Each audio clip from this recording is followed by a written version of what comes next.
So today we're going to be taking you through some of our tips and tricks as to how it is you can get started in property investing. We had a reel on our channel which was all about the kind of things that we would suggest that you do to get you started in property investing.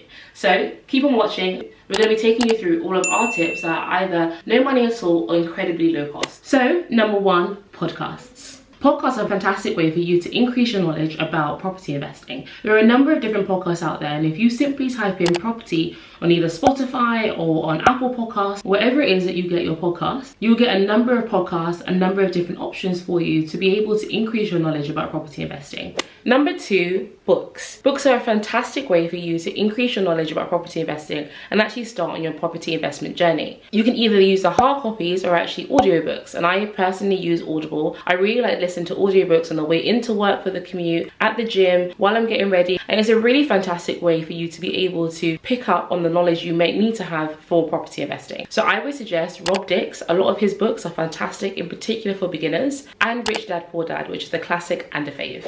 Number three, social media. So YouTube and Instagram University is fantastic right now. Do not sleep on the amount of tips that are out there for free, available to you at the touch of your fingertips. Make sure you're following accounts and subscribing to channels that actually want to increase your knowledge about property investing in the jurisdiction that you're in. So if you're in the UK, definitely would suggest in terms of Instagram, subscribing to the Ultimate Guide group because we have loads of interesting property content. We would also suggest that you follow the Property Cohort because they have some really great content, in particular as it relates to investors. And also we would suggest the Break Social and Lamade Elizabeth. Those are fantastic channels that actually really look at the property investment journey and give you real transparent information about how it is that they started investing and how you can too. Number four, and some of the less known ways in which you can invest in property for low cost or basically no money.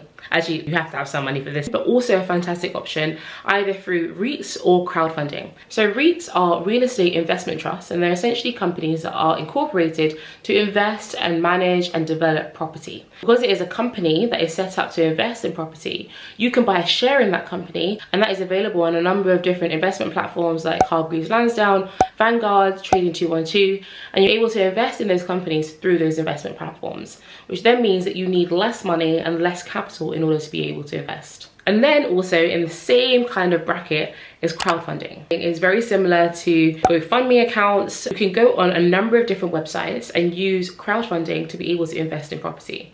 So they'll have a certain amount that they need to reach, and they'll be opening up the offers to a number of different investors to invest a certain amount. It might be 1,000, 2,000, 3,000. That is a way in which you can get involved in investing in property without putting such a high level, such a high amount of capital into the investment. And number five, last but not least, is your credit score. We'll leave a link to a video up here, which is where we discuss how it is you can increase your credit score. But your credit score is one of the best ways that you can be able to invest in property and take advantage of your more traditional financing options that are out there. Whether that's through your mortgage, a bridging financing loan, or through a company and invest in that way. You want to be able to make sure that your credit score is as good as possible so that financiers know that you're credible and also have the affordability to take out money and then be able to invest in property. And that's it. Those are our 5 tips for you to get invested in property at a relatively low cost or no cost at all. Let us know down below in the comments if you have any other ways that you can invest in property, either with no money or very little money at all. Make sure you like this video, comment down below, share this with anybody else who might find this useful, and subscribe to our channel. We'll see you next time, guys. Bye.